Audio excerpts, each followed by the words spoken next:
Welcome to a special edition of the 6Ps podcast. This is a Q&A section on the text Born a Crime by Trevor Noah. I'm Jim Session and I'm joined today, firstly, to my right, I have Tina Sparkle. Hello, it's lovely to be here. I'm a big fan. Fantastic to have you. First time, long time?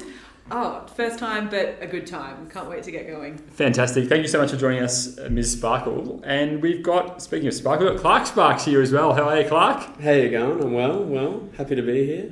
Fantastic. No, look, great to have you here. We've had plenty of questions that have been asked by our audience, and we're keen to answer them.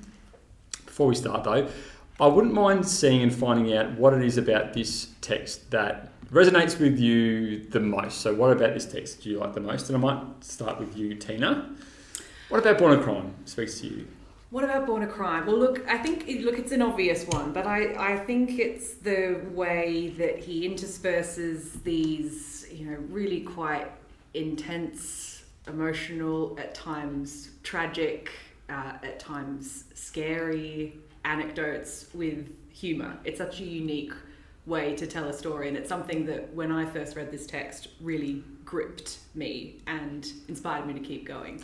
And it's still the thing that I think is challenging to write about perhaps, but a lovely aspect of this text, looking at these big ideas often through a humorous lens. Yeah, we like that lens. We do love lens, yes. What about you, Clark? I would say similar, but I really like apartheid's definitely something I've only ever known about from a very objective and historical point of view. So I've really enjoyed getting to know what it was like for people who actually lived there, particularly for someone who, didn't exist within any sort of these predefined categories. What it was like moving through and moving around and the kind of identity crisis that comes with it. Absolutely. For me, we were talking about this before, it's some of the music references and the hip-hop and even the when I think about burning CDs in the CD writer, I think back to buying 100 blank CDs from JB Hi-Fi. I think I used to get them for about $30. That was a good deal. Yeah. Oh, we've all been there. And downloading music from LimeWire as well. Yes. I think I wrecked my family computer in Year 12 by actually downloading so many dodgy albums and songs. Oh, absolutely. I found one the other day. It took me right back to those times. With the weird symbols. Yes. And also the they'd be ripped off the radio, so you'd hear the back announcement come in at the very end, and you have to change the track with 30 seconds to go, everyone would hear it. But in the end, we used to end up singing that part of the song anyway. That had become part of the song. You're listening to Transvaanse World, 24 hours a day. Just brilliant stuff. Look, we're not going to talk about trans music, are we? I think we should. We're just getting started. But Born a Crime. We're going to start with this first question. And feel free to jump in, whoever wants to jump in with this one. Would the higher scoring students use 3+ quotes or examples in their main body paragraphs, or does analysis matter more than quotes? Does someone want to open the innings? I think that it's a hard thing to quantify, to say 2 or 3 or 4. For me personally, I love a quote and then someone who's going to do some form of literary analysis on that, whether it's the use of a word or the metaphor or what it might symbolize or represent. So I guess, and it's everyone gets told it all the time, but it should always be analytical and the evidence should be backing up the evidence. Is that what I said? No, it should be backing up the analysis. Yeah. So I think a high performance piece, it fluidly flows between, this response, this reflects this means this. I shouldn't be thinking, I haven't done my 4th piece of evidence and now I'm scrambling and now I'm stressed and I'm going to go back and I have to dredge my memory for a quote. Yes. So now it's whatever. Exactly, and especially trying to I completely agree with everything you said, Clark, but especially trying to shoehorn that 4th quote in there just because you think you should. I think what's possibly even more important than hitting that quote quota is Trademark that. Yeah, I think I will. That's good. Is actually just choosing quotes that are meaningful and actually help you really prove the point that you're trying to make through your contention or that topic sentence at the top of your paragraph. So it's not so much how many quotes, it's also what you do with them as well, and how you analyse those quotes as much as anything. And we don't have space for numbers in this, so we don't want you saying firstly, secondly, thirdly, and we don't want you sort of counting out quotations either. And the thing is, there's no rules. Like, there's absolutely nothing in the criteria that says you must have this amount of quotes. Obviously, you need to showcase your knowledge of the text. So ideally, we want 3, 4, 5 quotes. But again, if you're just going to use quotes just for the sake of it, without analysing, then you're not really using them properly. So that's some great advice there. And there's some great activities, Clark, that I know you provided with us as well in class about short, sharp quoting as well. I like that sort of, yes. Not taking up half a sentence or 3/4 of a sentence with a quote, but using parts of the quote and then really going into those analytical phrases. It's also nice to sort of occasionally introduce a character with a quote. It can be a nice way to remember a quote as well. If you link a character to a quote, I think it's Noah's grandmother, Frances, who's described as rock hard. Yeah. And it's a great little one of, it's a tiny one, but it's a nice one to, if you're ever writing about her, to just have in the back of your mind, as a way of just getting at least that first quote in there to get rid of your quote nerves. I like that. I'm going to use that quote next time. Rock hard. Cool. And that's just reminded me of, there's another quote where, what is it? Something about when you strike a woman, you strike a rock or something. Oh yeah, The strength of women in South Africa. Yeah. So you can even talk about how the women are characterised as being stern and resilient. Love those metaphors. Trevor Noah does too. He's a big metaphor. He really does. Yeah. Plenty to unpack in this book. I might actually segue onto quotes because I got asked a few times today about how do I memorise quotes. Yes. I've got two things that I say. One is what I did when I was in high school, and that is I used to stick quotes on my wall, my bedroom wall. Brilliant. In the loo as well? In the loo. Oh, no, I never did that. Oh, see, I had a glass shower. Okay. there is a chapter in this text, I think, where that would be particularly pertinent in the perhaps for Trevor Noah. But not in the family room? Like that exactly. Wherever you've got a wall, there should be a quote. I had a glass screen on the shower, and it's just in the shower, reading the quotes. That's a great idea. Yeah. Like the themes table, and then have the analysis parts breaking off. Any place where you're zoning out, just, have that cue. Passive consumption. Yeah, trademark that too. The other one I had was recording your own voice, reading out the quotes and playing it over and over again at night time. Yes. That's one of mine as well. It's a great way to learn lines in theatre as well. If you just sort of, you record yourself saying the quotes in this case. At night is also particularly good as well to listen to the audiobook. And then just see what you remember the next morning, just before you go to bed. Chances are you might really remember audiobook is especially quite a good lot. too. It is especially good, narrated by Mr. Noah himself. Any other tips? Or you've just got the walls? Walls are good. Walls are good. I was always told 8 times to memorise. So I just say it again and again. Yeah, and again. I think be using these quotes as much as you possibly can in your writing. Have your quote bank and just it's really as boring and repetitive and mundane as that. Just keep writing these quotes and writing them in your paragraphs. I think that's the other thing as well. I think it's actually more difficult to memorise a quote in isolation than it is if you connect it to a key moment in the text, or even, maybe there's, a symbol as well that's from that part of the text. I'm kind of lumping it all together. For me, that's how I would tend to remember it, rather than just a quote by itself without much context. Fantastic. Thanks for that first question, I should say, to Ruben. So thank you, Ruben, for asking that question. Great question, Ruben. Thanks, Ruben. What a superstar. The next question comes from Miller and also Millie. They both ask questions actually here, and they're both on context. So how much context is appropriate to embed in Born a Crime? And the other question was, how do we integrate it into our paragraphs and still make it flow?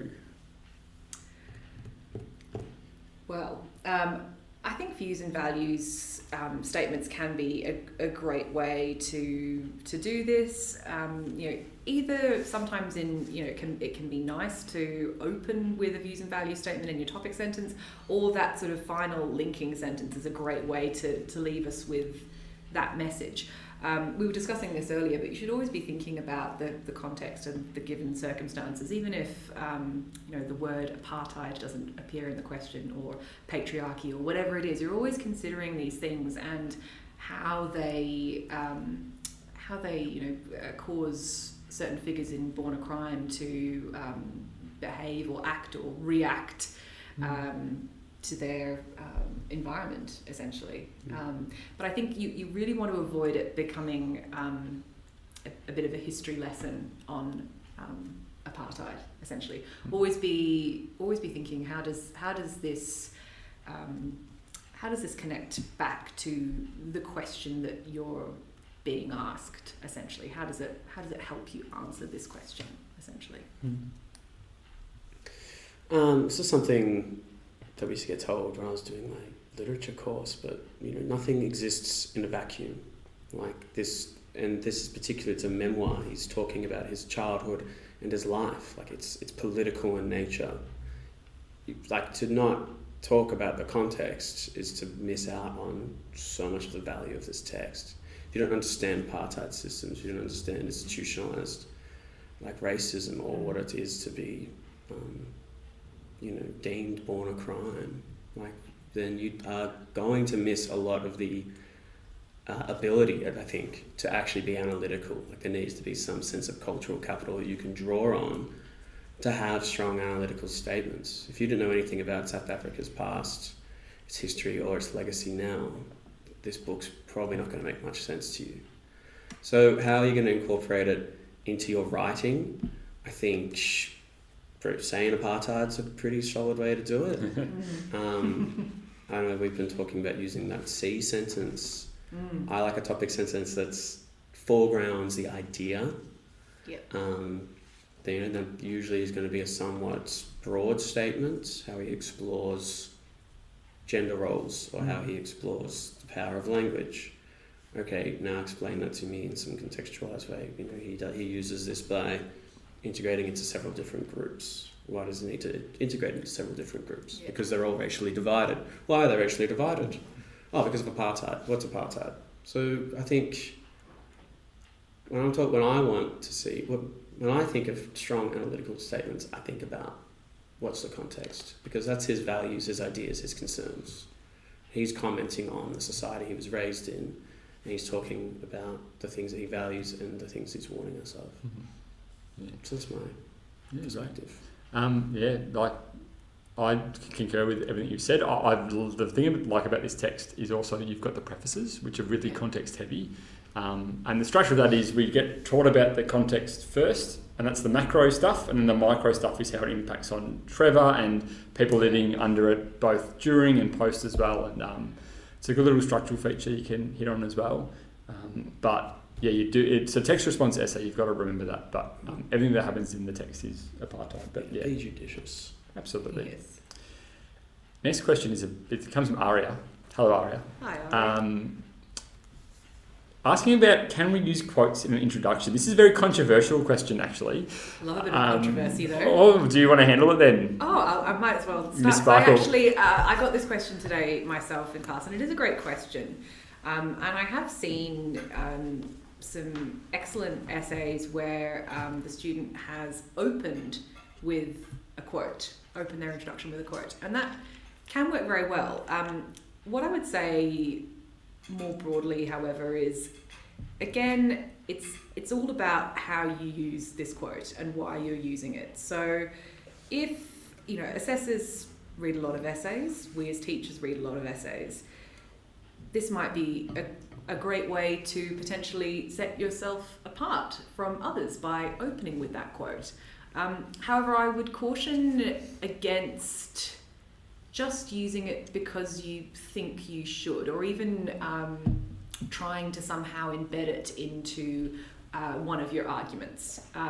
The introduction should be quite pithy. It shouldn't take you too long to write. So I think if you're sitting there thinking too much about where to put this quote in, it's not really worth your time. Focus on the big guns, which is, that really cracking opening sentence, a cracking contention, and 3 fabulous arguments, is what I would say. And to add? To add, I think I agree. It's such a hard thing to try and define. I've seen it done well, and I've seen it done poorly. I would probably agree with Ms. Sparkle. Maybe if you're going to sit there and think about the implication of the quote as your overarching thing, and it's going to take you 10 minutes, you've just lost 10 minutes where you could have been doing something far more effective, like just using it as evidence in a body paragraph. Introductions, conclusions, they should be quick. They should just set up your essay, set up your idea, and you go from there. That's my point of view. No, I think the same way. In short, avoid using them, but if you are confident enough and you think it's going to add flair to your essay, then go for it. It's fine. The next question comes from Ben. And I think this question might also come from Lisa as well. What are some notable symbols and motifs throughout the memoir? And maybe if we can talk about one that we have. Do you want me to start? Go for it. Sure. Go for it, Jim. I'll start. I'll just be super obvious and go driveways, because it's literally written in the text, and now I don't have... I've got my quote here. I never understood why my grandmother had a driveway, but the story of Soweto is the story of the driveways. It's a hopeful place. And actually, it's interesting because Patricia gets a car as well. Yes. A second-hand car, which is also a symbol, I guess. But that symbol of hope and aspiration, and obviously Soweto is a place of a really strong community, the absence of men as well. So the driveways, I think, work really well, and I think I used it in one of the planners for one of the practice act topics, I think. So driveways are my thing. I really like that. I think that's really cool. It's interesting you mentioned driveways and cars, because I think that car has is a kind of two-pronged symbol in a way, because it is used by Patricia to essentially expand not only her world but Trevor's world as well, and yet it is a car that keeps failing as well, so sort of emphasizes that the struggle to get there. Yes, it is a vehicle of aspiration and hope, and yet it also causes a lot of problems for them. I've written that down. It's great. I'm going to use that. Thank you. A pleasure, Jim. Clark, any that stand out for you? I guess I've got a couple. A student wrote something the other day, and I hadn't thought of it either, and I loved it. But the mulberry tree incident. Yes. And the student had sort of talked about how the berry juice represented the bloodshed between the different groups of people, especially the coloured and black communities. And I was like, oh wow, I hadn't even made that link. I thought that was awesome. And I guess it's not that recurrent, but it was a cool little anecdote that sort of represented that. And then to have Abel come and whip that boy sort of further talks about that racial violence. What's another one I have? Sort of on that, actually, Clark, why do you think the next one is in relation to Abel? It's not so much a symbol, but figurative language. There's lots of sort of animal figurative language, a cobra and dragon. Yes, dragon. These powerful reptilian. Yes, creatures. Like dark eyes as well.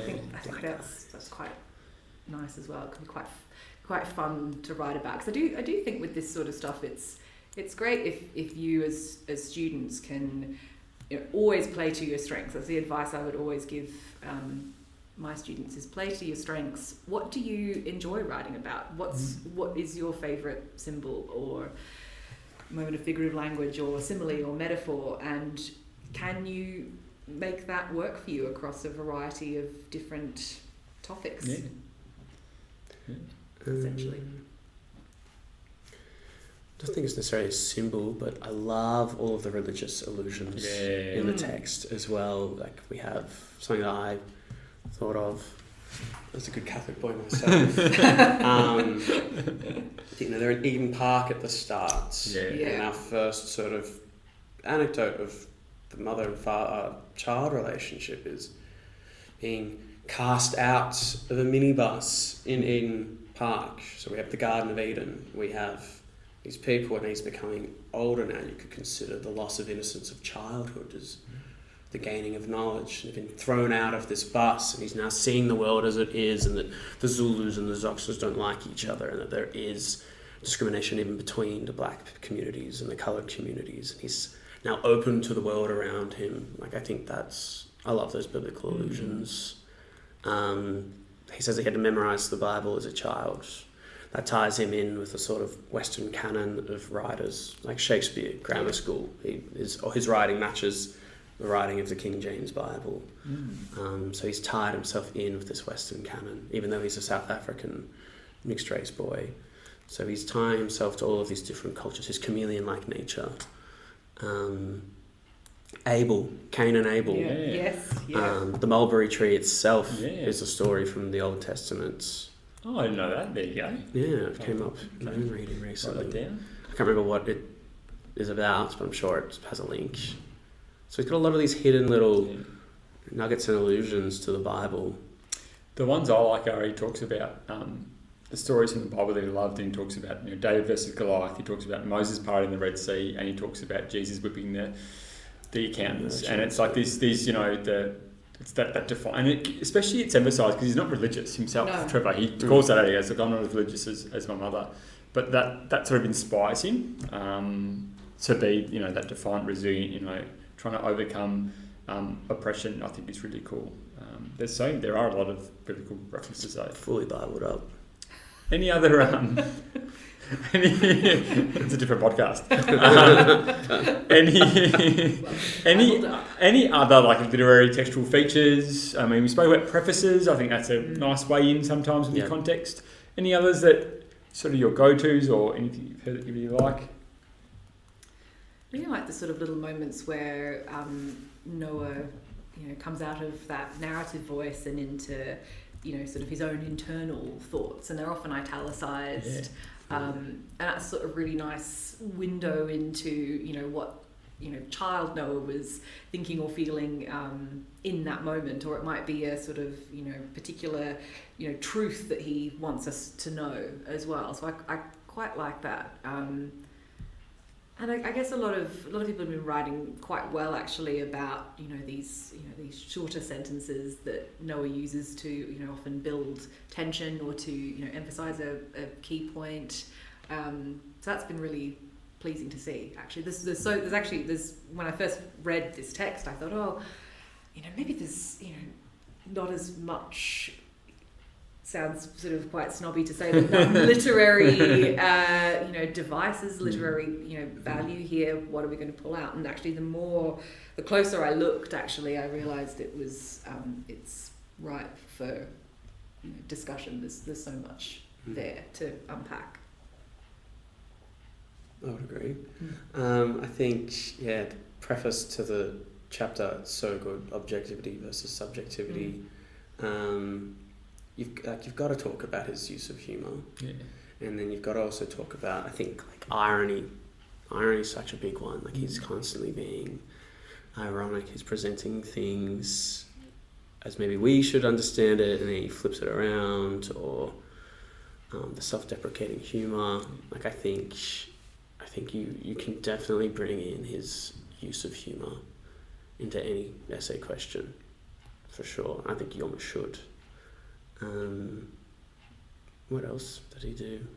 I like the bookending of the text with the moments of violence that they face, Patricia particularly, at the start in chapter 1 and then in chapter 18 the shooting, and both sort of anecdotes end with the two of them laughing, and then there's these references to light. So the light in chapter 1 is from the petrol station, which is a bit like artificial, and the light in the last chapter is the sun outside, and it's that real nice laughter plus the light and that optimism and hope but also that sense of togetherness they have. I really like, they were teammates, they're a team, they're together, like it's really cool.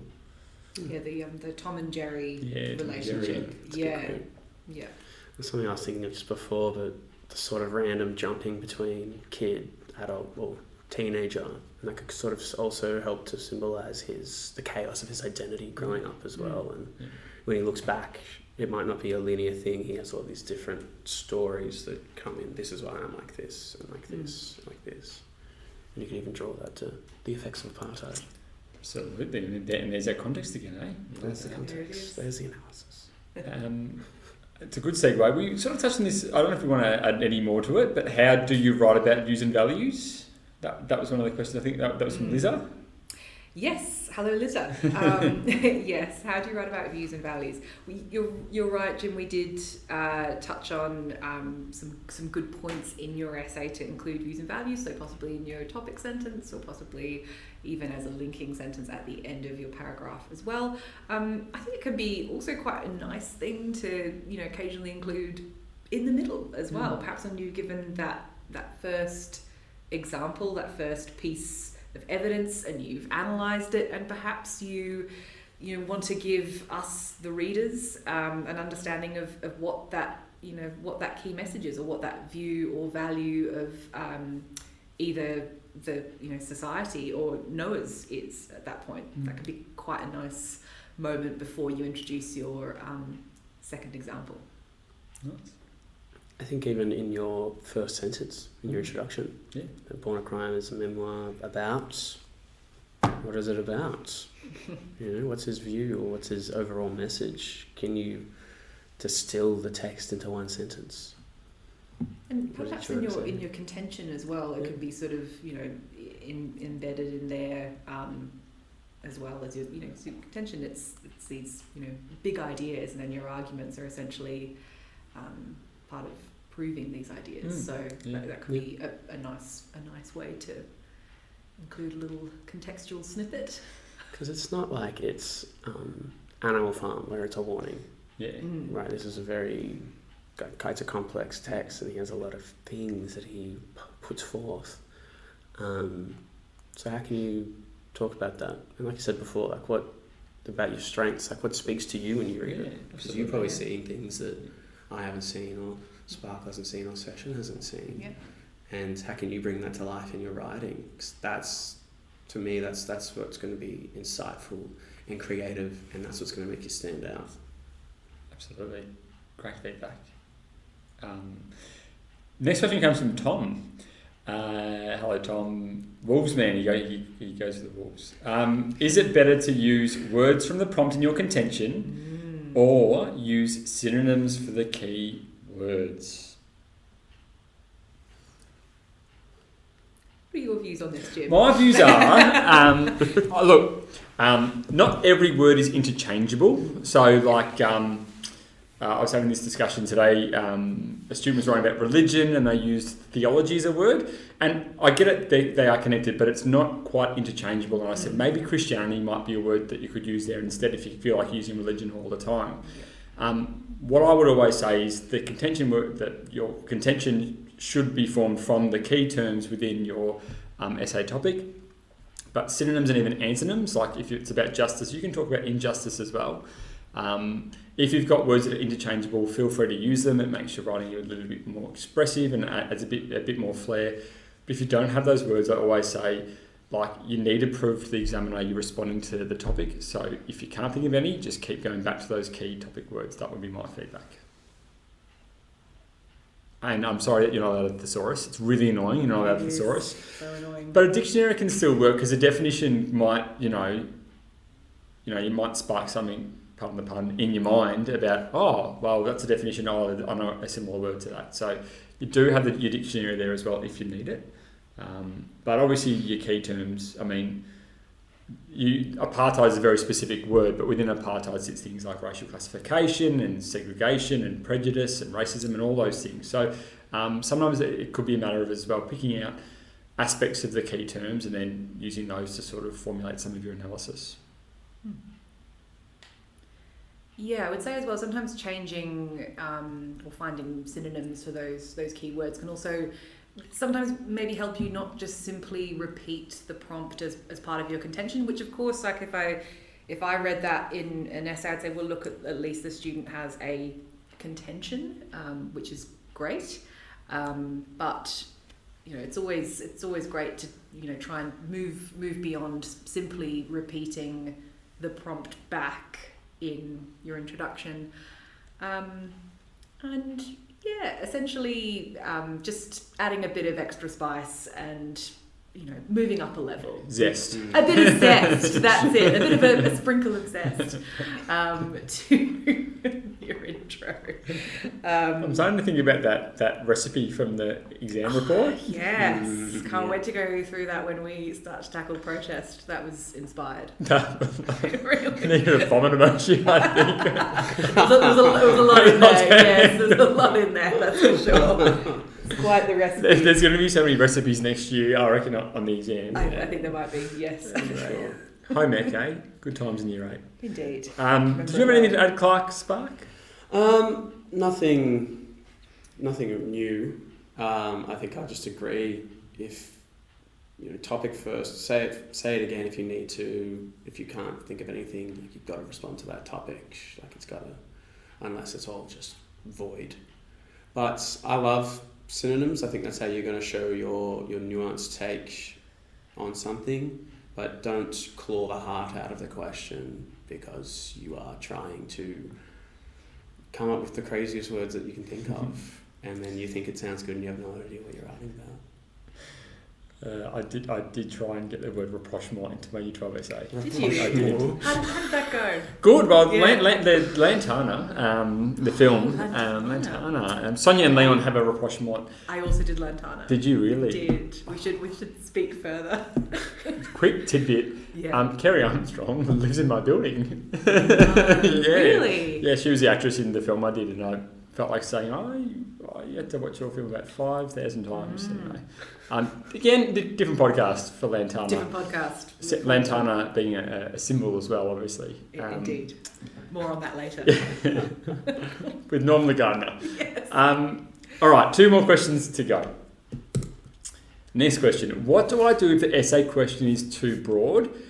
I.e., I struggled with an essay topic the other day when there were no key words that related to the themes, and they've got the question here, and I had it up before, and it was, born a crime demonstrates that strength can take many forms. So I struggled with the word strength, because the key word was strength, but there wasn't really a theme to it. It's such a great question. I would always say that a good starting point is to ask questions of the question yourself. Yeah. To really sort of interrogate that question and challenge it to give you something. So that strength can take many forms. Okay, well, I'd be, in the absence of a thesaurus, I would still be going to my dictionary and saying, well, what does strength mean? Not only what is the definition of strength, but also what does strength look like in this text? How does Noah present it? And what forms does it take, essentially? That would be my starting point. We actually discussed this as a trio before. It can be very difficult when that keyword that you were just burning to write about perhaps isn't obviously there written in the question. However, that does not necessarily mean that you can't write about it. You might refer to that, individual strength that Noah has that sees him, through so many obstacles. That what about as well that that familial strength, that mother-son relationship as well. So you really just got to keep asking yourself and going, and really just, it sounds obvious, but going back to the text and sort of saying, okay, well, what does this look like in the text? You work backwards, think about your examples, and then from your examples work out what your ideas are. But even then, you mentioned relationships straight up, so it's like, well, there's one of the key themes, and you mentioned defiance, and I'm like, well, there's defiance, and there's against apartheid. Exactly. So already you bring in those key themes. Exactly, already, and actually that Well can done. be thank you, Jim. At 4:30 on a Thursday, I appreciate that. And I think it can be a nice way actually to also find your contention as well. If you're struggling initially for that contention, go to the text, go to those examples first, and do that quick brainstorm, and then see what it yields at the end. I think, and that just came to me when you were saying that, but it's like that associations, connotations, diction stuff. Like, okay, what does strength mean to me? Is it a positive? Is it a negative? Okay, what are the positive aspects of strength that I can recognize in the text? What are negative aspects of strength in the text that I can recognize? Like what you were saying, that the relationship. What else is strong and endures that is negative? Like apartheid endures. Yeah. After apartheid, there's the bloodless revolution, the legacy we still see today. I was watching a video earlier about like how South African economy is royally screwed. So is that a legacy of apartheid? Like that's strong, it endures. So you should be able to, like you said, question these key terms that we see and interrogate. I love that. Interrogate it. And I like the way you referred to strength in terms of positive and negative connotations as well. So looking at this very patriarchal society, and that instantly gave me I think about Dinky a lot in this text. I don't know why it doesn't come up much, but just that that pressure that he's under to be the man that he's that he doesn't really that he doesn't necessarily really want to be, but feels he should be. So. And then that talks about the unnatural sort of systems or categorizations that this system puts on these people. Exactly. Have a pot of boiling water dumped on you. Yeah. Interesting. Or oil, depending on the situation. Yeah, that's right. Yes. Yeah. The oil, that's good. Yes. Yeah. I reckon we could write a good essay on this. I think so. Absolutely. So brainstorming's the biggest. That's my winner. Yeah. For every essay I've ever written, and what I just want my kids to be able to do is just, you've got to be able to brainstorm. That's where you're going to get your complexity and your nuance and your insight. Yeah, absolutely. Speaking of complexity, I lied. I said there was one question left. There's actually two, but I'll get to that later. What are some ways which higher end students structure their essays? And did we want to use one of the practice act topics for this, the one about the blessing and the curse? I think that's a great idea, Jim. Yes, let's use a recent essay. What's the actual wording for it? Great question. Born a Crime portrays cultural identity as both a blessing and a curse. Yeah. Discuss. It's a discussion. It is. Displays. I think it's portrays. Okay, yeah, I think portrays is it. Yeah. I think portrays is in there. Let's see if my memory serves me well. Cultural identity. I guess what we found with a lot of these responses, and we were talking about this before, was students wrote about in the first two paragraphs they talk about blessings, and then the last one was about a curse, and that was a relatively straightforward way to go about it, and that is absolutely completely fine if that's the way you want to go about it. But obviously the higher end students will challenge the prompt a little bit, and sometimes they'll sort of talk about it being aspects of cultural identity being both a blessing and a curse, and using two examples to sort of argue how it's a bit more complex than just these binary ideas of they're either good or bad. And actually explore the grey. Yeah, that's it. And more often than not, what you find, and this is particularly when we did the comparative unit, you'd get these two terms, and what they wanted you to do was talk about the first term, talk about the second term, and talk about how they work together. So maybe that's what you could sort of go with, and if you wanted to start with adding some complexity, what's an aspect that's positive, what's one that's a bit more damaging, and how are they both the same at the same time, as you said, quite nicely, analyse the grey. Yeah, that's it. And I think there's so many ways in which you could do that. And looking at, I think quite a few students wrote really well about religion as well, and as sort of the positive communal aspects of that sort of cultural identity, and yet also the negative as well, in the the way that it was enforced upon South Africans as well. It's just another form of institutional control. Yeah, exactly. Yeah. Like you have to speak it's all in English. And Yeah. Jesus is English. And ironically, what's used to oppress them actually drives them together. So, you talk about the grandmothers all coming together to pray, and there's an aspect of community. So it's like the black church is the longest because of their suffering, and they need to spend more time with Jesus because they suffer the most. Exactly. But they're not. It also becomes a veil for their reality because they can't see past. They just believe that God is giving them a test instead of seeing that the system is what's oppressing them. So it's just shadows in the mist.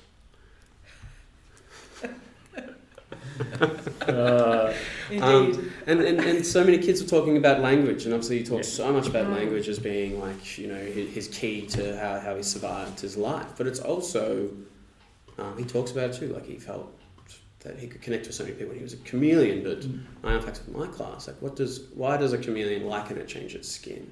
It's a survival mechanism. It's to survive. So predators can't find him, take him away, get eaten by a bird or something like that. So he's developed this survival mechanism to evade something that is bad, that is a curse. And it also means that he doesn't get to be a part of one group. Like he can't truly just be Zulu or Xhosa. I don't know how to pronounce that word properly. Sorry, that's the audio book's there, so if you want to know how to pronounce it. So I think if you're going to talk about language as just being a blessing, you're missing the complexity of the question in that example at the very least. Also has something that might start off as a curse, and then, as I think you so eloquently said, Jim, is that it can become a blessing as well, or it can bring people together. I did have a student as well write quite well about cultural identity during apartheid and post-apartheid as well, and how it evolved, which I thought was a really interesting way to structure their piece, and something I hadn't considered myself. So something that just came to me, I was watching this video, and it's like a resilience project thing, but being resilient, we view that as a positive. Like that's a good thing to be resilient. But being resilient, like the present sort of active action of it, that doesn't feel good. Like it's not to actually have to be resilient. It means you're going through hard times. So if you're going to, same thing, if you're going to talk about resilience, you say that it's a good thing to go through it because you can go through adversity, but the stimulus or the catalyst for it is hard times. Great question. And something I was like, I'm going to branch off what you said, Miss Sparkle.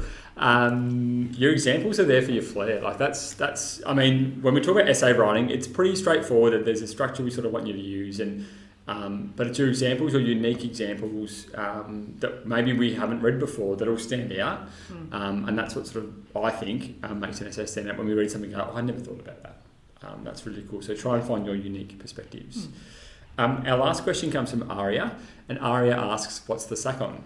Well, Aria, the topics are... And that's the second topic. So hopefully, Aria, that's helped you out there. There we go. It's going to be about the book. Yeah. Let's think about, to finish off, I'll get each of you to think about one piece of advice that you give to the students as they prepare for the SAC. Or exam, if you're listening to this in October. What I would say is actually, and this is a kind of springboard off a question I was asked today actually about motivation. And what I would say is that, unfortunately, much as we'd like to, we can't rely on motivation. It is transient, it is fleeting, it's not always there when we need it. So it's tough, it's tricky, but you're just going to have to dig deep. Get in there on Monday, and even if you're not quite feeling it on the day, just present as your very best self and say, I really want to write about this text. Convince yourself, I've got something to say about this text, and people are going to want to read it. Really back yourselves. That's one of the things I can say. Confidence is learnt. To tack on to that, I think it's David Goggins who says it, but like you said, motivation is weak. It's discipline. Discipline is what comes, and that is a skill. So if you're not going home and doing work, whether that's reading the text, reading key scenes, practicing your analytical writing, writing pieces, writing a paragraph, read it. Does it make sense? Does it flow? If it doesn't make sense to you, it won't make sense to me. I can guarantee you that.